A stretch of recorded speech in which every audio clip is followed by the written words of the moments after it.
কি হয়েছে ভাবি, রেগে আছেন? না। তাহলে? কিছু না, দাও ফোন।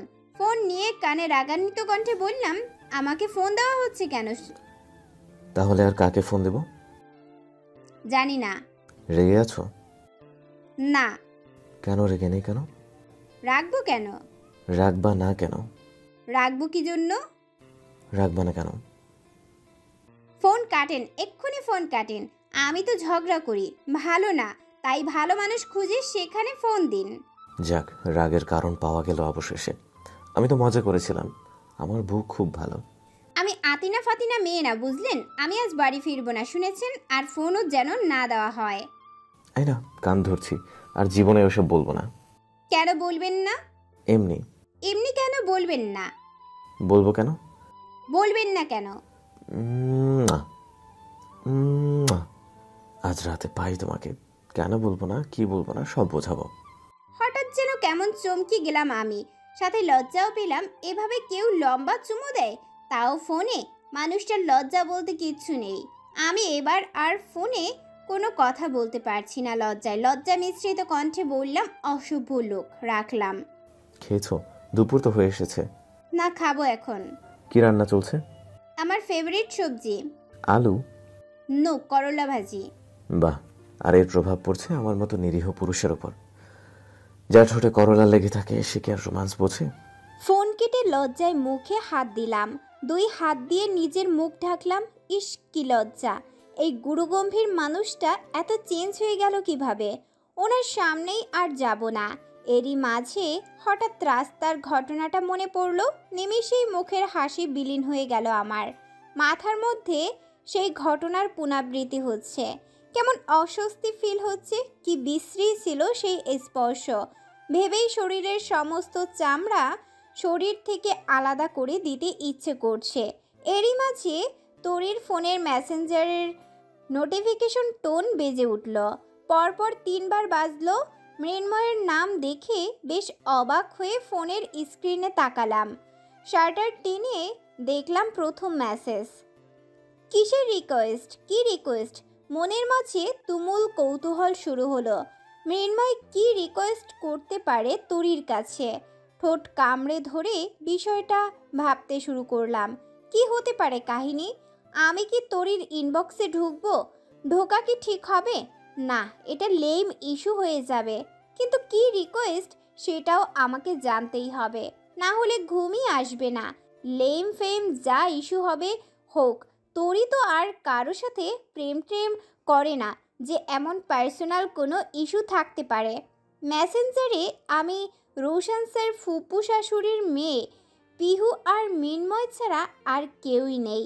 ভাবতে ভাবতে প্রবেশ করলাম তরির মেসেঞ্জারে। মৃন্ময়ের ইনবক্সে ঢুকে সামান্য একটু উপরে গেলাম। তরির নিক নেইমও দিয়ে ফেলেছে অলরেডি মৃন্ময়, মায়াবিনী।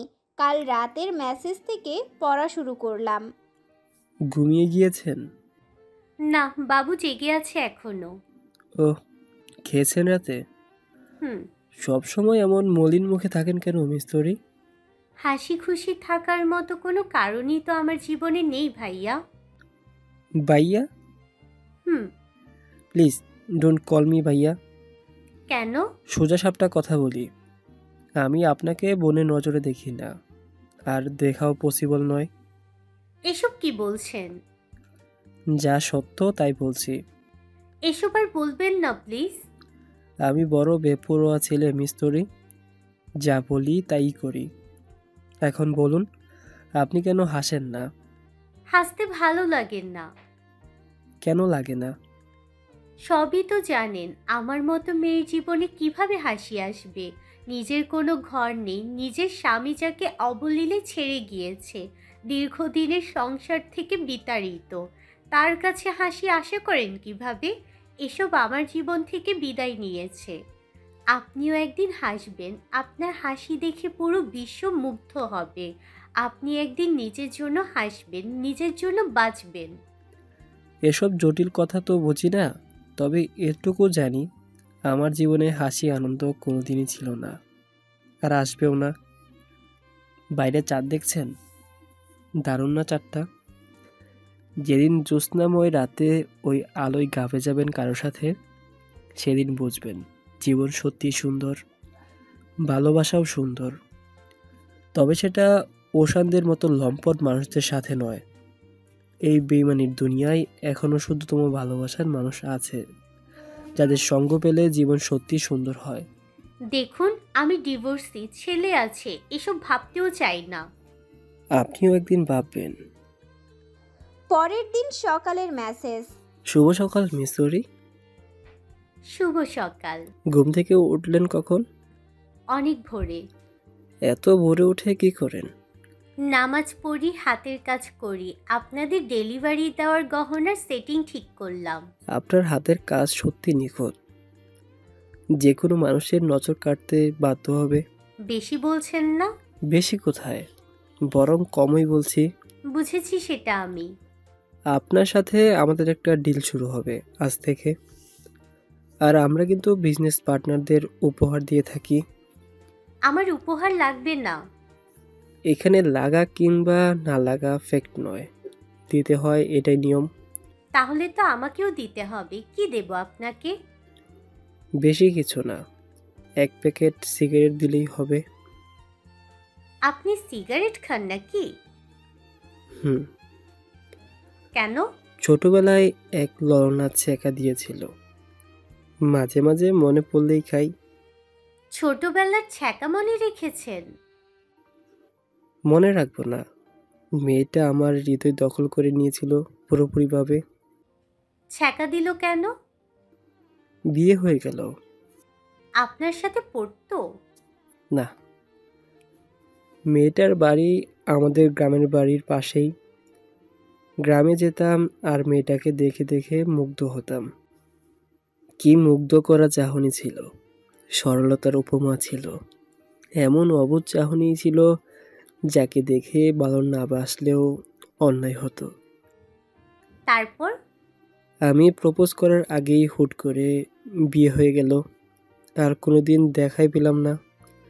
না চাইতেও দারুণ একটা ছ্যাঁকা খেয়ে বাঁকা হয়ে গেলাম। অনেক খুঁজেছি, তার দেখা আর মিললই না। সে যে হারালো আর ফিরে এলো না। আর কোনোদিন দেখা পাননি? পেয়েছি 5 বছর পর। এখনো ভালোবাসেন তাকে? সিগারেটের দোয়ারা জানে বাসি কিনা। এতদিন পরে দেখা হলো, সে কিছু বলেনি আপনাকে দেখে?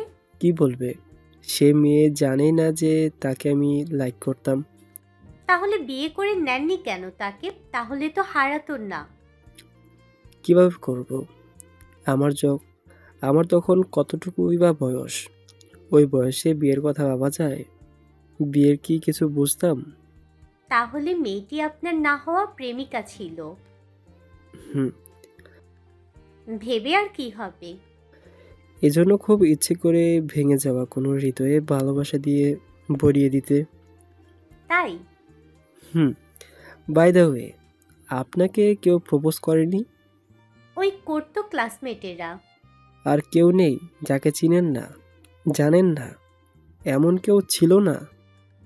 এক বান্ধবী একটা চিঠি দিয়েছিল। ছেলেটা কে ছিল তা জানি না, জানার আগে বিয়ে হয়ে গেল। আপনিও তাহলে কারণ না হওয়া প্রেমিকা? সেরকমই। না, খাওয়াবো। জি, চেষ্টা করব।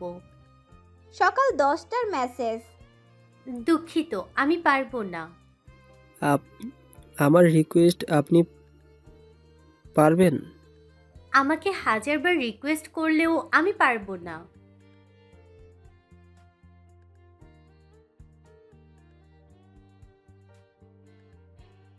তরির ফোনের মেসেজগুলো দেখে মনে হলো মৃন্ময়ের উইকনেস তৈরি হয়েছে তরির প্রতি। হঠাৎ মনে হলো মন্দ হতো না মৃন্ময় আর তরির মিল হলে। কিন্তু তরি কি আর এই মুহূর্তে মেনে নেবে এসব? বা কোনো দিনই কি মেনে নেবে?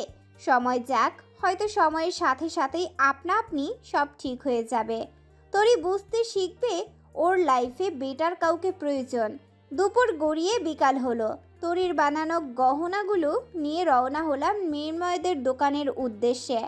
তরি মৃন্ময়ের দেওয়া শাড়িটা পরেনি, 3 পিসই পরেছে। মেয়েটা বোধহয় এসব থেকে দূরে থাকতে চাইছে। আমিও আর এইসব ব্যাপারে কিছুই বললাম না। কিছুক্ষণ পরেই মৃন্ময়দের দোকানে পৌঁছে গেলাম। মৃন্ময়দের দোকানে ঢুকতেই দেখলাম মৃন্ময় আর চোখে তরির দিকে তাকালো, তবে তরি তাকালো না। তরির দৃষ্টি দোকানে রাখা বিভিন্ন ফুলের গহনার দিকে। মৃন্ময়ের বাবা আমাদের দেখে স্বভাবসুলভ হাসলেন। আমি আর তরি সালাম দিলাম। আঙ্কেল সালামের উত্তর দিয়ে কর্মচারী ডেকে গহনার বক্সগুলো দোকানে নিতে বললেন। কর্মচারীরা গহনার বাক্সগুলো দোকানে তুলল। তারপর কর্মচারীদের বললেন, যা খাবার নিয়ে আয়। আমি খাবার কথা বললাম, না না আঙ্কেল, মাত্রই খেয়ে এসেছি, আমরা খাবো না। আরে মা, আঙ্কেলের দোকানে এসেছো, খালি মুখে কিভাবে যাবে শুনি? আঙ্কেল মৃন্ময়ের দিকে তাকিয়ে বললেন। ভিতর থেকে টোল আর চেয়ার দাও বাবা। মৃন্ময় টুল আর চেয়ার এগিয়ে দিল। আমরা তিনজনে দোকানের মাঝে বসলাম। আঙ্কেল আর মৃন্ময় দুজনে গহনাগুলো খুলল। মৃন্ময় দেখেই বলল। আঙ্কেল বললেন, বাহ, গহনাগুলো কিন্তু খুব সুন্দর হয়েছে। আমি আঙ্কেলকে বললাম, বাহ, দারুণ হাতের কাজ। এত সুন্দর নিখুঁত কাজ কিন্তু আগে দেখিনি বললেই চলে। আপনাকে তো সব বলাই আছে আঙ্কেল, নতুন করে কিছুই আর বলার নেই। কোনো সমস্যা হলে বলবেন। আচ্ছা মা, রেখে যাও, বিক্রি হলে আমি জানাবো। ঠিক আছে আঙ্কেল। এরই মাঝে কর্মচারী কোল্ড ড্রিঙ্কস, আইসক্রিম, গরম সিঙ্গারা নিয়ে এলো। গরম সিঙ্গারা আর আইসক্রিম খেতে খেতে যাবতীয় কথা শেষ করলাম। মৃন্ময় রোহানকে কোলে নিয়ে সামলাচ্ছে। পিহু টিফিন বক্সটি মৃন্ময়ের হাতে দিয়ে বলল, ভাইয়া, তোরি আপু রান্না করছে। মৃন্ময় তরির দিকে মৃদু হেসে টিফিন বক্সটা হাতে নিল। কথা শেষ করে বেরোতে বেরোতে পড়ন্ত বিকাল। সূর্যের তাপ মোলায়েম হয়ে এসেছে, উত্তপ্ততা কাটিয়ে মিষ্টতা ছড়াচ্ছে। মৃন্ময়কে বললাম, আমাদের একদিন সিনেমা দেখা না। মৃন্ময়, টাকা নেই। 2 দিন রিক্সা চালা, টাকা হয়ে যাবে। কি বললি? তোরে সিনেমা দেখানোর জন্য রিক্সা চালাবো আমি? তো খারাপ প্রস্তাব নাকি? তুই যদি সিনেমা না দেখাস মৃন্ময়, তুই যে সিগারেট খাস সেই পিকচার আছে আমার কাছে, সোজা তোর বাপেরে দেখাই দিব, বুঝবি কেমন লাগে। বন্ধু, জাতির কলঙ্ক তুই। ছবি ডিলেট দে কিন্তু সারা। জীবনের ডিলেট দিব না, তোকে জব্দ করতে সারা জীবন রেখে দেব এই ছবি। ডিলিট না দিলে তোর বহার শালারে গাছের সাথে বাইন্দা রাখবো কড়া রোদে। আমি জোরে হেসে দিলাম। আমার হাসি দেখে মৃন্ময় বলল, হাসিস কেন? আমার জামাই যেদিন দেখবি রে মৃগে রোগী, সেদিন বুঝবি। হ, শালারে দেখার অপেক্ষায় আছি আপা। আমারে পৌঁছে দিয়ে আয়। তোর জামাইরে বল আসতে, নিয়ে যাক। আমার জামাই আসলে স্ট্রোক করবে বুঝলি, তাই আপাতত না দেখাই ভালো হবে তোদের জন্য। কেন রে? আছে আছে। এরই মাঝে রোশন স্যারের মেসেজ এলো। আমি মণিহারের সামনে দাঁড়িয়ে আছি, তুমি এসো। ওদেরকে বিদায় জানিয়ে রিক্সা নিয়ে মণিহারের সামনে এসে থামলাম। মণিহারের সামনে আসতেই দেখি হাতের চাবি রিং ঘুরাচ্ছে আর বারবার ঘড়ি দেখছেন ভদ্রলোকটি। পরনের সাদা গ্যাবারিং, গায়ে কালো গেঞ্জি। অস্তমিত সূর্যের মৃদু আলো তার মুখে পড়েছে। শ্যামসুন্দর পুরুষটিকে দেখে ভীষণ আকারে ক্রাশ খেয়ে ফেললাম। ওনাকে দেখেই মনে পড়ল দুপুরের সেই কুৎসিত ঘটনার কথা। চেহারায় কেমন মলিনতা চলে এলো আমার। আমি মলিন মুখী গিয়ে ওনার সামনে দাঁড়ালাম। উনি অভিজ্ঞ নয়নে তাকালেন আমার দিকে। আমার মলিন মুখ দেখে উনি সন্দিহানভাবে তাকালেন আমার দিকে, বেশ বিচলিত হয়ে প্রশ্ন করলেন, কি হয়েছে তোমার? আমার হঠাৎ কেমন কান্না পাচ্ছে, ভেতর থেকে কান্না বেরিয়ে আসছে। আগে কেউ কিছু বললে আহ্লাদে আম্মু আর বাবাকে কেঁদে কেঁদে সব বলে দিতাম। আজও আমার সেই অনুভূতি হচ্ছে। পৃথিবীর সব থেকে কাছের মানুষ, আপন মানুষের কাছে বোধহয় জীবনের সব খারাপ ঘটনা শেয়ার করা যায়। আমাকে চুপচাপ দাঁড়িয়ে থাকতে দেখে বললেন, তোমার কি শরীর খারাপ? এমন দেখাচ্ছে কেন তোমার চোখ মুখ? বলেই আমার কপালে হাত রাখলেন। সাইডে দাঁড়িয়ে থাকা মানুষগুলো কিভাবে তাকিয়ে আছে, যেন কোনো সিনেমার শুটিং দেখছে। উনি আমার এক গাল থেকে আরেক গালে হাত ছুঁয়ে বললেন, কেন এমন লাগছে তোমায়? আমি আশেপাশের মানুষের দিকে তাকালাম, আমাকে তাকাতে দেখে উনিও তাকালেন। আমার কপাল আর গাল থেকে হাত সরিয়ে নিয়ে আস্তে করে বললেন, কি হয়েছে? না কিছু না, কেমন ক্লান্তি লাগছে। শুধুই ক্লান্তি? তাই ছাড়া কি হবে? কিন্তু আমার এমন মনে হচ্ছে কেন যে তুমি কিছু লুকাচ্ছ? মানুষটা কেমন আমার চোখ মুখ দেখেও সব বুঝতে পারে।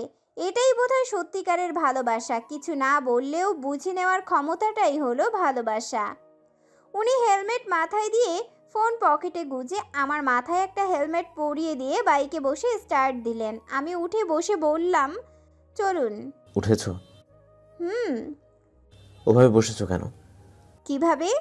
আমার কাঁধে হাত রেখে বসো, না হলে পড়ে যাবে। আমি ওনার কাঁধে হাত রেখে বসলাম। সন্ধ্যার মৃদু আলোতে ধীর গতিতে বাইক চলছে। আমার মস্তিষ্কে সেই ঘটনা বারংবার পুনরাবৃত্তি হচ্ছে। চুপচাপ বসে আছি। উনি বললেন, বাড়িতে মনে হয় কিছু একটা হচ্ছে। কি হচ্ছে?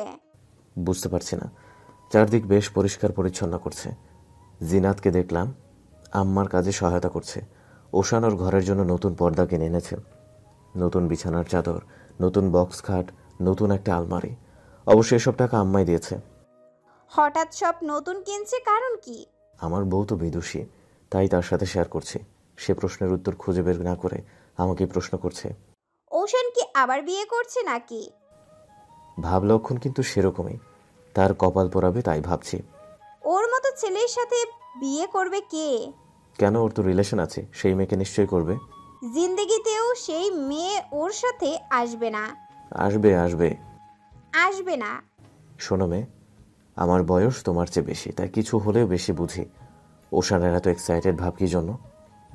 নিশ্চয়ই সেই মেয়ে আসবে সেই জন্য, এটা তো বোঝাই যায়। ওশান যাকে বিয়ে করুক আর যাই করুক, সেই মেয়ে আসবে না দেখে নিন। না এলেই ভালো। কিছুক্ষণ পরে উনি আচমকা বাইক থামিয়ে বললেন, ফুচকা খাবে? না। কেন? ভালো লাগছে না। মন খারাপ? না। কেন মিথ্যা বলছো? তোমার এই মলিন চেহারার কারণ আমি বুঝেছি, কিন্তু কারণ খুঁজে পাচ্ছি না। ফুচকাওয়ালাকে বললেন, মামা এক প্লেট ফুচকা দিন তো। খাবো না তো, কেন দিতে বলছেন? খাবে না তাই না?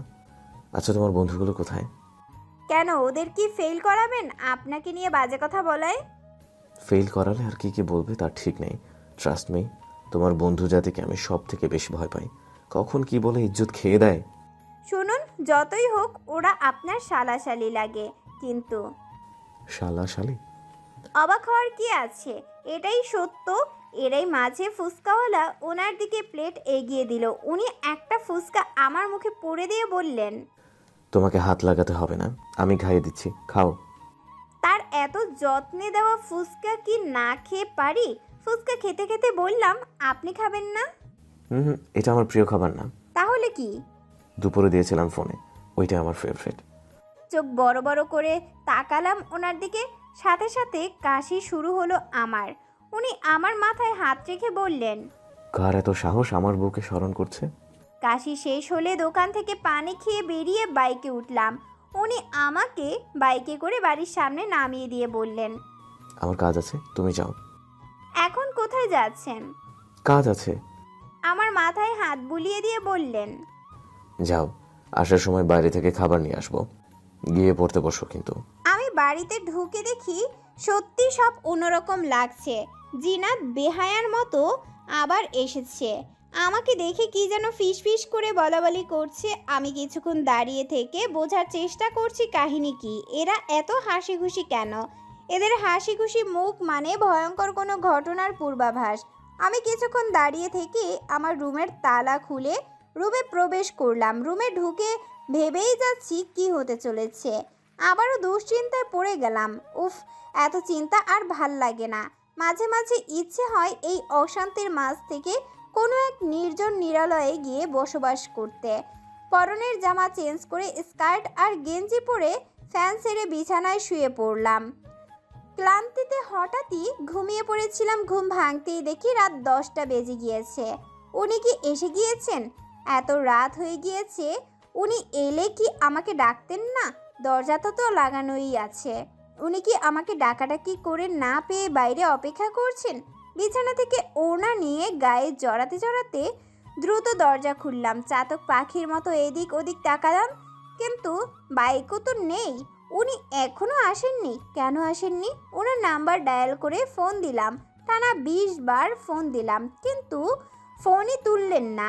বুকের মাঝে অজানা এক ব্যথায় চিনচিন করছে, অজানা এক ভয়ের অস্থির লাগছে। কি করব বুঝতে পারছি না। সাথে সাথে নেট অন করলাম। 3 ঘন্টা আগে অ্যাক্টিভ ছিলেন, এত টাইম অফলাইনে কেন উনি?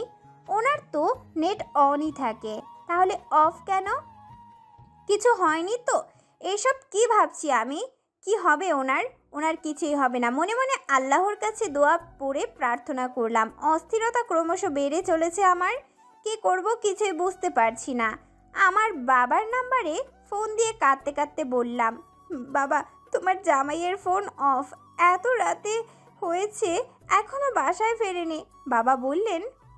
বাবার ফোন কেটে ওনাকে মেসেজ করলাম, কোথায় আপনি? অফলাইনে কেন? ফোন ধরছেন না কেন? এত রাত বাসায় আসেননি কেন? আপনি ঠিক আছেন তো? বলুন না প্লিজ। এটা কিন্তু আমার জন্য ভয়ানক একটা শাস্তি। দেখুন আমার কষ্ট হচ্ছে, দম বন্ধ হয়ে আসছে, নিঃশ্বাস নিতে কষ্ট হচ্ছে। Miss you, really miss you. Please reply দিন। I love you, I really love you. মেসেজের কোনো উত্তর পেলাম না। চাতক পাখির মতো ফোনের দিকে তাকিয়ে বসে আছি। পাশের রুমে শাশুড়ি জিনাত আর ওশান হাসাহাসি করছে। তার তো চিন্তাই নেই তার ছেলে বাসায় আসেনি। মা এমনও হয় অন্য ছেলের অন্যায়ের কাজে সাথে যোগ দিয়ে আনন্দ উল্লাস করছে। অপেক্ষা করতে করতে রাত 11:30 বেজে গেল। এশার নামাজ পড়ে আল্লাহর কাছে দোয়া প্রার্থনা করলাম। নামাজ শেষ করে জানালার গ্রিল ধরে একইভাবে চোখের পানি ফেলে যাচ্ছি। চোখের কোনা ফুলে গিয়েছে। রাত 12:15 বাইকের শব্দ এলো কানে। আমি তড়িৎ গতিতে উঠে দাঁড়ালাম। উনি বাইক স্ট্যান্ড করে রেখে ক্লান্ত শরীরে ঢুলতে ঢুলতে রুমে প্রবেশ করলেন। হাতে একটা প্যাকেট। ওনাকে দেখেই ছুটে গিয়ে জড়িয়ে ধরলাম। বেসামালভাবে কান্নায় ভেঙে পড়লাম আমি। উনি বেশ অবাক হয়ে হাতের প্যাকেট নিচে ফেলে আমাকে জড়িয়ে ধরে বললেন, কি হয়েছে তোমার? এভাবে কাঁদছো কেন? আমি আরও জোরে কেঁদে দিলাম। কাঁদতে কাঁদতে হিসকি উঠে গিয়েছে আমার। কিছুই বলতে পারলাম না। উনি আসার আগে কত কিছু ভেবে নিয়েছিলাম, কিন্তু এখন কিছুই বলতে পারছি না। শুধুই কাঁদছি। উনি আমার 2 গালে ওনার 2 হাত দিয়ে আদর করতে করতে বললেন, এভাবে কাঁদলে কিন্তু আমি নিজেকে ঠিক রাখতে পারবো না। এমনি আজ ভীষণ ক্লান্ত। বউকে আদর করবো, বউ একটু আদর করবে, সেবা যত্ন করবে, তা না করে কেঁদে আরো কষ্ট দিচ্ছে আমাকে। আমি বিছানায় গিয়ে বসে বললাম, এতক্ষণ কোথায় ছিলেন? আমার চিন্তা হচ্ছিল। উনি হাতের ঘড়ি খুলতে খুলতে বললেন, দেখছিলাম আমার বউ আমাকে মিস করে কিনা। এ কেমন দেখা বলে? আমার প্রাণই চলে যাচ্ছিল। উনি ঘড়ি ড্রেসিং টেবিলের সামনে রেখে গায়ে গেঞ্জি খুলে আলনায় মেলে দিয়ে বললেন, টাওয়েলটা দিবে? ওয়াশরুমে যাব, ফ্রেশ হতে হবে। আমি টাওয়ালটা ওনার হাতে দিয়ে অভিমান করে বিছানায় বসে রইলাম। উনি কিছুক্ষণ পরে ট্রাউজার পরে বেরিয়ে এলেন। গায়ে কিছুই নেই। ফ্লোর থেকে প্যান্ট তুলে একটা প্লেটে ভাত আর মাংস ঢেলে আমার মুখের সামনে দিয়ে বললেন, খাও। ভাত চিবাতে চিবাতে বললাম, আপনি কোথায় ছিলেন? আজ একটা গুরুত্বপূর্ণ কাজ ছিল, ভীষণ সরি তোমাকে জানাইনি, প্লিজ রাগ করো না। আর ফোন তোলেননি কেন? ইস, এত বিজি ছিলাম, এখনো ফোন চেক করিনি। আর খাবো না, দুপুরে খেয়েছিলাম তো, আপনি খেয়ে নিন। খাচ্ছি। উনি খাওয়া শেষ করে রুমের লাইট অফ করে আমার সামনে বসলেন। আমার ফোলা ফোলা চোখের দিকে তাকিয়ে বললেন, কি অবস্থা করেছো চোখের? কথা নেই আপনার সাথে। তোমার অবুঝ অভিমান আর অবুঝ চাহনিতে আমি পাগল পরা প্রণয়নী। আমি কোনো কথা বলবো না। আমার বউ আমাকে এত ভালোবাসে, নিজেকে ভীষণ ভাগ্যবান মনে হচ্ছে। আপনি জানেন চিন্তায় কেমন লাগছিল আমার সামনে একটা লাল গোলাপ ধরে বললেন, আমার জন্য তোমার চোখের পানিও পড়েছে।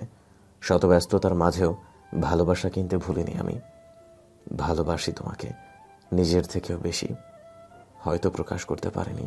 ওনার মুখে ভালোবাসি কথাটা শুনে আর ওনাকে দীর্ঘক্ষণ না দেখে সব লজ্জা ভুলে আবারও ওনার বুকে মাথা রেখে ওনাকে জড়িয়ে ধরলাম। উনি আমাকে জড়িয়ে ধরে ওষ্ঠে চুমু দিয়ে বললেন, তখন আমাকে যেভাবে জড়িয়ে ধরেছিলে, একটা পুরুষকে ওইভাবে জড়িয়ে ধরে থাকা যায়? একটা পুরুষকে ওইভাবে জড়িয়ে ধরে কেউ বোকামি? এখন বোঝো সামলানো কি মুশকিল। পুরুষ সত্তাকে এলোমেলো করে দেওয়ার শাস্তি তুমি এখন পাবে মেয়ে। এটুকু বলে ওনার আড়ষ্ট হাত আমার দুই গালে হাত দিয়ে ওষ্ঠে ওষ্ঠ ডুবিয়ে ডুব দিলেন গভীর ভালোবাসাময় ছন্দে। আরও একটি রাত সাক্ষী হলো মধুচন্দ্রিমার। পরের দিন সকালে ঘুম ভাঙতেই ওনার শক্ত বাঁধনে নিজেকে আবিষ্কার করলাম। ওনার বুকের সাথে মিশে আছি। উনি আমাকে শক্ত করে জড়িয়ে ধরে রেখেছেন। কাল রাতের কথা মনে পড়তেই ভীষণ লজ্জা পেলাম। কি থেকে কি হয়ে গেল, লজ্জায় কেমন একটা লাগছে। আস্তে করে ওনার থেকে নিজেকে ছাড়ানোর চেষ্টা করলাম। উনি গভীর ঘুমে আচ্ছন্ন হয়ে আছেন। সাত সকালে ওনার মুখে যেন একরাশ মুগ্ধতা খুঁজে পেলাম।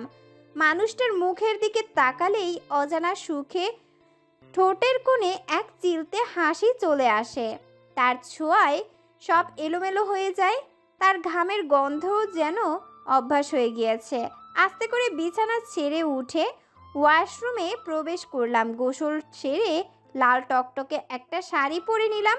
শাড়িটা সুতি স্টেপ করা, তবে এক রঙা। শাড়ি পরে মাথায় টাওয়াল পেঁচিয়ে বাইরে বেরিয়ে এলাম। বেশ ঠান্ডা ঠান্ডা লাগছে। নামাজও পড়ে নিলাম। উনি বোধহয় আজানের আগেই উঠেছিলেন আর নামাজ পড়েই ঘুমোচ্ছেন আবার। কেননা ওয়াশরুমে ভেজা কাপড়, ড্রেসিং টেবিলের সামনে দাঁড়িয়ে হাতে পায়ে লোশন লাগাতে লাগাতে আয়নায় ওনার দিকে তাকিয়ে আছি। ঠোঁটে লজ্জা মিশ্রিত হাসি নিয়ে ওনাকে দেখছি। ঠোঁট থেকে হাসি বিলীন হচ্ছে না। মাথার টাওয়াল সরিয়ে চুলে চিরুনি করে টাওয়াল সহ ওয়াশরুমে রাখা আমার ভেজা কাপড়, ওনার ভেজা কাপড় সহ কাল রাতে খুলে রাখা গেঞ্জি প্যান্ট ধুয়ে বালতিতে রাখলাম। এগুলো মেলতে হবে শুকানোর জন্য। বালতি ওয়াশরুমে রেখেই ঘরের দরজা খুলে বাইরে বেরোলাম। কেউ ঘুম থেকে ওঠেনি মনে হচ্ছে। ওশান তো ওঠেই না কখনো। জুম্মার নামাজও পড়ে কিনা সন্দেহ। শাশুড়িও ঠিকমতো নামাজ পড়েন না, সারাক্ষণ স্টার জলসা আর জি বাংলা দেখেন। শ্বশুর খুব ভালো মানুষ, কখনো নামাজ কাজা করেন না। এ বাড়িতে কি হতে চলেছে জানি না। শ্বশুরের কাছেই জিজ্ঞেস করতে হবে, দেখি উনি কিছু জানেন কি না। তার আগে একটু হাঁটাহাঁটি করে আসি। পূর্ব আকাশে রক্তিম আভা ছড়িয়ে পড়েছে। সূর্যোদয়ের পূর্বক্ষণ পূর্ব আকাশে এই অপরূপ সৌন্দর্য আগে দেখিনি আমি। গাছের পাতায় পাতায় দুর্বাঘাসের শিশির জমেছে। প্রকৃতির নিয়ম বড়ই সুন্দর। নিয়ম মাফিক সূর্য উঠে আবার নিয়ম মাফিক অস্ত যায়। এই নিয়মের কোনো হেরফের আজও হয়নি। মানুষ কি তা গভীরভাবে দেখেছে উত্তম পরিচালনাকারী। আমাদের মাথার ওপর রয়েছে সকালের নির্মল বাতাস। কিছুক্ষণ গায়ে মেখে রান্নাঘরে প্রবেশ করলাম চা বানাতে। এরই মাঝে বাবা গুনগুন করে জিকির করতে করতে বাড়ির উঠানে প্রবেশ করলেন। পানি গরম করতে দিয়ে মাথায় ঘোমটা টেনে বাবার সামনে গিয়ে বললাম, বাবা চা খাবেন? বাবা অমায়িক হাসি দিয়ে বললেন, মেয়ের হাতের চা বাবা খাবে না তা কি করে হয়? যাও মা, চা নিয়ে আসো। আচ্ছা বাবা। মা শোনো। জি বাবা বলুন। বলছি রোশানকে বলো আলাদা একটা বাসা নিতে। আমাকে নিয়ে চলো তোমাদের সাথে। মাকে রেখে আপনি যাবেন বাবা? হ্যাঁ। না বাবা, এভাবে যাওয়া ঠিক হবে না। মা ঠিকই তার ভুল বুঝবে। একদিন আপনি দেখেন সব ঠিক হয়ে যাবে বাবা। আর কি ঠিক হবে? আজ তো তোরই আর ওদের ডিভোর্সের ডেট, জানো তুমি? না তো বাবা। বাবা একটা দীর্ঘশ্বাস ছেড়ে বললেন, এখন আর খারাপ লাগে না মা। আমার তোরই ভালো হবে, খারাপ হবে না। আমার যা সম্পত্তি ছিল ভুল করেছি অনেকখানি তোমার মায়ের নামে লিখে দিয়ে। এই ভুলের সংশোধন নেই মা। তবে যা বাকি আছে রোহান আর তোরির নামে অর্ধেক দিব, আর তোমার আর রোশানের নামে দিব। বাবা উত্তম পরিকল্পনা। তবে আমি বা আপনার ছেলেকে কিছুই দিতে হবে না। আমি সম্পত্তি দিয়ে কি করব? রোহানের নামে দিন। বাচ্চাটার জন্য খুব খারাপ লাগে। ওর বাবা আবার বিয়ে করলে আদৌ ওকে দেখবে কিনা তার কোনো ঠিক নেই। রোহানকে বলবো ওই কুলঙ্গারকে যেন বাবা না ডাকে।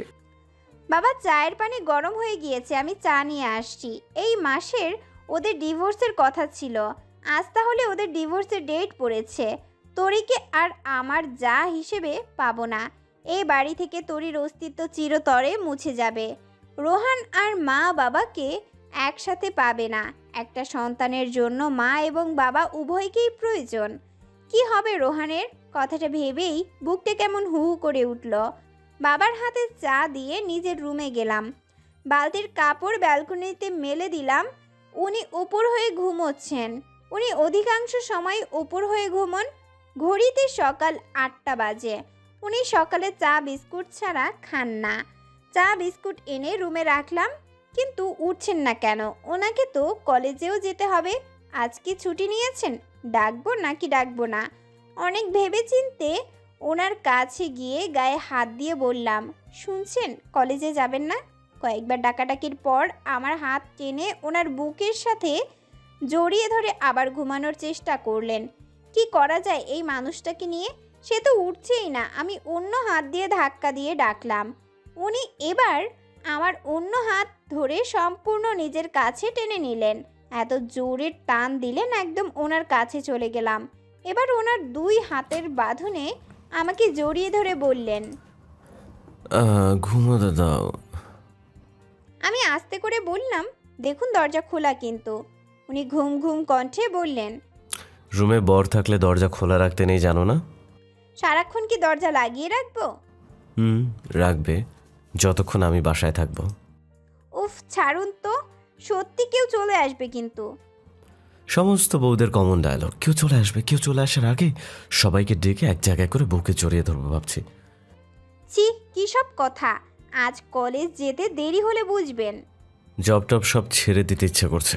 জব ছেড়ে ছুড়ে বউ নিয়ে থাকতে ইচ্ছে করছে। তাহলে জব ছেড়ে দিন, দেখি কেমন পারেন। পারবো না জানি। জব না থাকলে বউর লিপস্টিক কিনবো কিভাবে? লিপস্টিক কেনার জন্য হলেও তো জবটা করতে হবে। আপনি কবে আমার জন্য লিপস্টিক কিনলেন? জানতাম প্রশ্নটা করবে তুমি। জেনেও এমন বোকার মতো প্রশ্ন করা মানে কি? মানে হলো আলমারি খোলো, যাও। কি আছে আলমারিতে? তার জন্য আগে আলমারি খুলতে হবে। আলমারি ড্রয়ার খুলো, যাও। আমাকে না ছাড়লে যাব কিভাবে? আচ্ছা যাও। আলমারি খুলে আলমারির ড্রয়ার খুলে দেখলাম একটা রঙিন কাগজে লেখা, বউ আমার, আলমারির এই ড্রয়ারটা আমি ফাঁকা রাখি। এই ড্রয়ারে শুধু তোমাকে মাঝে মধ্যে খুশি করতে গিফট রাখার জন্য বরাদ্দ। কাগজটা তুলে দেখি একটা লিপস্টিকের বক্স। বক্সের ভেতর 2 ব্র্যান্ডের 2 ডজন লিপস্টিক, সেখানেও একটা রঙিন কাগজের চিঠি। আমার আদুরে চঞ্চল বউটা, তোমার শ্যামসুন্দর বরের ভালোবাসা নিও। জানি আমি 21-22 বছরের ছেলেদের মতো রোম্যান্টিক নই, হুটহাট ভালোবাসা প্রকাশ করতে পারি না। আমার সবটাই অপ্রকাশিত তোমার কাছে। তবে আমার অপ্রকাশিত ভালোবাসাটাই ভীষণ গাঢ় আর তীব্র, যা হয়তো মুখে বলে প্রকাশ করা যাবে না। মানুষ সাধারণত গিফট করে বিশেষ দিনে, বিশেষ মুহূর্তে। আজ না কোনো জন্মদিন, না কোনো ম্যারেজ ডে, না ভ্যালেন্টাইন্স ডে। এটা জাস্ট একটা সাধারণ ডে, আর সাধারণ দিনেই তোমার জন্য অসাধারণ আর মেমোরেবল করতে এই চিঠি তোমার জন্য। এমনি ইচ্ছা হলো হুট করে তোমাকে কিছু একটা লিখতে। তোমাকে ভালোবাসি বলতেই এই চিঠি লেখা।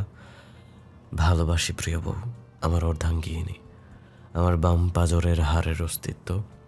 বহুদিন ধরে খেয়াল করে এসেছি তোমার লিপস্টিক পরতে খুব ভালো লাগে, তাই এই লিপস্টিক তোমার জন্য আনা। রোজ পরার সময় ভাববে তোমার শ্যামসুন্দর পুরুষের দেয়া লিপস্টিক। জানি এক মুহূর্তের জন্য হলেও তোমার ওই ঠোঁট তখন আমায় ভেবে হাসবে। ভালোবাসি বউ। চিঠিটা পড়ে বুকের সাথে জড়িয়ে ধরে মৃদু হাসছি। সত্যি ভালো লাগছে আমার, ভীষণ ভালো লাগছে। এরই মাঝে আড়ষ্ট 2টো হাত আমার কোমর স্পর্শ করলো। কোমর জড়িয়ে ধরে কাঁধে থুতনি ঠেকিয়ে উত্তপ্ত নিঃশ্বাস ছাড়ল। ওষ্ঠ ডুবে গেল ঘাড়ে। মুহূর্তের মাঝে অদ্ভুত এক কম্পন হলো শরীর জুড়ে। মাথা হালকা কাত করে ওনার দিকে তাকিয়ে ওনার চুলের মধ্য হাত চালিয়ে ফিসফিস করে বললাম, থ্যাংক ইউ শ্যাম সুন্দর মানব। এরই মধ্যে আমার ফোন বেজে উঠল। ফোন বেজে উঠতেই উনি আমাকে ছেড়ে দিলেন। কলটা বাবার ছিল। বাবার সাথে কথা বলে এসে দেখি উনি রেডি হয়ে গিয়েছেন। আমি ফ্লাক্স থেকে চা ঢেলে ওনার হাতে দিয়ে বললাম, আজ ওদের ডিভোর্সের ডেট পড়েছে। উনি চায়ে চুমুক দিয়ে বললেন, আমি যেতে পারবো না, তুমি যেও। কিছু ডিভোর্স অত্যন্ত হৃদয় বিদারক হয়, আর কিছু ডিভোর্স আনন্দের হয়। আমি মনে করছি এটা আনন্দের, তাই তোরির জন্য শুভকামনা। আর কয়েকদিন পরেই ওর ভর্তি, সব কিছু ভালো হবে, বুঝেছো? ওনার চা খাওয়া শেষ হলে বললাম, আরেকটু দেব? উনি মৃদু হেসে বললেন, না, এত নিয়ে পারবো না। নিয়ে পারবেন না মানে? কাল রাতে অনেক চা খেয়েছি। বলেই দুষ্টু হাসি দিয়ে বেরিয়ে গেলেন। কি দুষ্টু এই লোকটা, আবার নিজেকে আনরোম্যান্টিক ভাবে। আজ রাতে ওনার সাথে একটু দুষ্টুমি না করলেই নয়। অনেক দিন ওনার অদ্ভুত চাহনি দেখিনি। সকাল গড়িয়ে দুপুর হলো, কোর্টে তরি আর মৃন্ময় উপস্থিত। ডিভোর্সের মুহূর্তটা কি বাজে। তরি একটা কথাও বলছে না, ওশানের দিকে ভুলেও তাকাচ্ছে না। মানুষ বেশি আঘাতের পরে একটা সময় সত্যি পাথর হয়ে যায়। তরিও তাই হয়েছে। তরি কোনো কথা না বলে গম্ভীরভাবে সাইনটা করে দিল। সাইন করে ধপ করে উঠে দাঁড়িয়ে বলল, আমার কি এখানে আর কোনো কাজ আছে? বেশ অস্থির দেখাচ্ছে ওকে। উষান খুব অবাক হয়ে তাকিয়ে আছে তরির দিকে। আমি বললাম, না তরি, আর কোনো কাজ নেই। তরি হন হন করে বেরিয়ে এলো। বেরিয়ে আসার সময় চোখ পানিতে টইটুম্বুর, তবে ওশানের সামনে বুঝতে দিল না। তরি বাইরে এসে ঘন ঘন নিঃশ্বাস নিচ্ছে, আর তখনই ফোন এলো তরির নাম্বারে। গহনা সব বিক্রি হয়ে গিয়েছে। তরি চোখের পানি মুছে সাথে সাথে হেসে দিয়ে আমাকে বলল, সব গহনা বিক্রি হয়ে গিয়েছে। আমি তরিকে জড়িয়ে ধরে বললাম, কনগ্রাচুলেশন বেবি, এভাবেই এগিয়ে যাও। মনের মাঝে কেমন খটকা লাগছে, কে তরির সব গহনা কিনে নিল। এটা তো আর সিনেমা না যে জসিমের মতো এক রাতে লটারি জেতা যাবে, বা সাবানার মতো একটা সেলাই মেশিন দিয়ে গার্মেন্টস বানানো যাবে। কিন্তু কি হলো এটা? How is it possible? 40 set গহনা শেষ। কাল রাতে যশোরে এত মানুষের বিয়ে হয়েছে, কে কিনলো? সব ঝামেলা শেষ করে বাসায় ফিরলাম। আগামীকাল পরীক্ষা, অথচ আমার পড়াতেই মন নেই। আগামীকাল পরীক্ষাটা হয়ে গেলেই বাঁচি। কেউ যদি একটু তাবিজ করেও আমাকে পড়তে বসাতে পারতো, ভাল লাগতো। মানুষ পরীক্ষার আগে রিভিশন দেয়, আর আমি নতুন বই খুলে দেখি। পরীক্ষার আগের দিন পড়বো ভেবে সব রেখে দিয়েছি। পরীক্ষার আগের দিন সকালে না ভেবে দুপুরে না রাতে, রাতে না পরীক্ষার দিন সকালে, এভাবেই পরীক্ষার টাইম চলে আসে। আর আমি ভীষণ সিরিয়াস ছাত্রীর মতো পরীক্ষার হল পর্যন্ত বই ক্যারি করে নিয়ে যাই। মানুষ ভাবে কি পড়ুয়া মেয়ে। ওইদিকে রোশন স্যার ওয়ার্নিং দিয়েছেন, উনি গুরুত্বপূর্ণ কাজ করছেন ল্যাপটপে, একদম বলা যাবে না। আর আমিও যেন চুপচাপ বই পড়ি, কিন্তু সমস্যা হচ্ছে যখনই কেউ আমাকে কথা বলতে নিষেধ করবে, ঠিক তখনই আমার হাসতে হাসতে মরে যেতে ইচ্ছে করবে। এভাবেই হুদাই হাসি হাসবে। আজকেও সেই সমস্যা, অকারণে হাসি পাচ্ছে। এখন আমার হাসতে হাসতে মরে যেতে ইচ্ছে করছে। হাসিতে পেট ফেটে যাচ্ছে। এই হাসি চেপে রাখা আমার পক্ষে সম্ভব নয়। হাসি চেপে রাখতে রাখতে ফিক করে শব্দ হয়ে উঠল। আমি সাথে সাথে নিজেকে সামলে নিলাম। উনি হাসির শব্দে আচমকা আমার দিকে তাকালেন। ওনার তাকানো দেখে আমি জগ উঁচু করে ঢক ঢক করে পানি গিললাম, কিন্তু ওনার চাহনি এখনো আমার দিকে। ওনাকে এইভাবে তাকিয়ে থাকতে দেখে হাসি আর আটকানো গেল না। হাসি পেট ফেটেও বেরিয়ে এলো। মুখের সমস্ত পানি ওনার মুখে গিয়ে লাগলো। আমি খিলখিল করে হাসতে হাসতে রুম থেকে বেরিয়ে গেলাম। কিছুক্ষণ পর দেখলাম উনিও রুম থেকে বেরিয়ে গেলেন। ওনাকে বেরোতে দেখে আমি আবার রুমে প্রবেশ করলাম। ওয়াশরুমে দেখি বালতিতে টাওয়াল ভিজানো। টাওয়াল চিপে হাত মুখ ধুয়ে টাওয়াল দিয়ে মুখ মুছে ভেজা চিপচিপে টাওয়াল বেখেয়ালিভাবে বিছানায় রাখলাম। টাওয়াল রাখার 10 মিনিটের পরে মনে হলো ভেজা টাওয়াল বিছানায় রেখেছি। দ্রুত উঠাতে দেখি ভিজে গিয়েছে বিছানা। টাওয়াল চেয়ারের সাথে মেলে দিলাম। উনি এরই মাঝে বাইরে থেকে এসে আবার বিছানায় বসে ল্যাপটপে কাজ করছেন। 2 মিনিট বসার পর আমার দিকে তাকিয়ে বললেন, এখানে ভেজা ভেজা লাগছে কেন?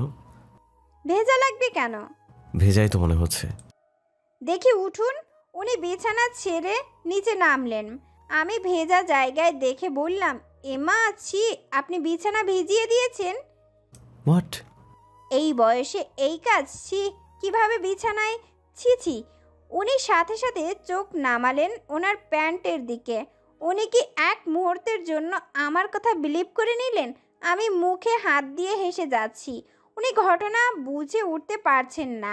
এদিকে বিছানা ভেজা। আমি হাসতে হাসতে বললাম, এটা কি করলেন আপনি? উনি অদ্ভুতভাবে তাকিয়ে আছেন আমার দিকে।